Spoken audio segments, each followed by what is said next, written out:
আমরা চাই বাংলাদেশ একটা দুর্নীতিমুক্ত মানবিক একটা সমাজ হোক, যেখানে কোনো বৈষম্য থাকবে না। জাত পাত ধর্ম গোষ্ঠী দল নির্বিশেষে সমস্ত মানুষ যেখানে নিরাপত্তা পাবে, সম্মানের সাথে বসবাস করবে, হিংসা প্রতিহিংসা থাকবে না। আমাদের এটা মুখের কথা না। আমরা প্রচণ্ড ধরনের একটা মজলুম দল, কিন্তু বাংলাদেশ সাক্ষী, বিশ্ব সাক্ষী। 15.5 বছর দুর্দণ্ড প্রতাপের পর ক্ষমতা ছেড়ে তারা যখন চলে গেছেন, আল্লাহর কসম আমরা কারো উপরে কোনো প্রতিশোধ নেইনি।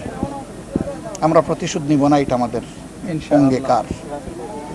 তবে যারা ক্ষতিগ্রস্ত হয়েছে তারা অবশ্যই বিচার পাওয়ার অধিকার রাখে, সেই ক্ষেত্রে আমরা সহযোগিতা করব, এটাও আমাদের অঙ্গীকার। এই জন্যে আমরা বিচার চেয়েছি, সংস্কার চেয়েছি।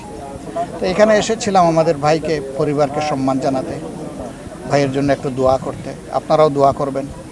এই লড়াইয়ে শুধু একটা দল হিসাবে আমরা পারবো না, আপামর জনগণকে আমাদের প্রয়োজন, কারণ জনগণের জন্যই আমাদের কর্মসূচি।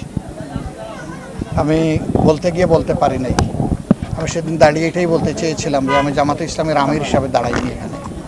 আমি দাঁড়িয়েছি সমাজের বঞ্চিত মজলুম মানুষের পক্ষে। মজলুমের মধ্যে গরিবও আছে, ধনীও আছে, মধ্যবিত্ত আছে, সবাই আছে। বিভিন্ন ক্ষেত্রে মানুষ মজলুম। তো সেই মজলুমদের পক্ষে আমি দাঁড়িয়েছিলাম, কিন্তু আল্লাহর ইচ্ছা যে আকস্মিক অসুস্থতার কারণে আমার মনের কথাগুলো আমি গুছিয়ে বলতে পারিনি। আল্লাহ তৌফিক দিলে আগামীতে আপনাদের মাধ্যমে, মিডিয়ার মাধ্যমে আমরা দেশবাসীকে জানাবো, এবং একই সাথে মুক্তির এই লড়াইয়ে ভাই আপনাদেরকে আমরা পাশে চাই, সাথে চাই। আল্লাহ আমাদের সবাইকে কবুল করুন দেশের মানুষের মুক্তির এই সংগ্রামের জন্যে। আমাদের অন্য কোনো ধান্দা নাই ভাই।